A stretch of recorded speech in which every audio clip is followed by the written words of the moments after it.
Masa depan kewangan sedang ditulis semula. SEC baru sahaja bertemu dengan pengurus aset VanEck untuk membincangkan tokenisasi terkawal. Ini bukan lagi teori, ini adalah realiti baharu.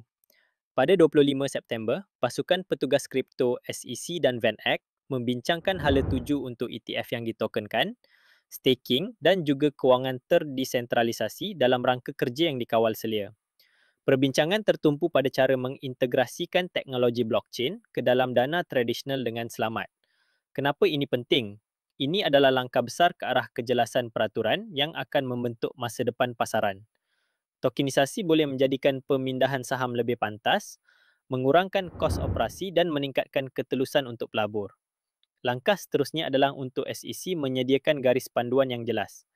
Kerjasama antara pengawal selia dan peneraju industri seperti VanEck menandakan era baharu untuk aset digital yang dikawal selia akan tiba. Ikuti kami untuk perkembangan terkini. Maklumat ini bukan nasihat kewangan.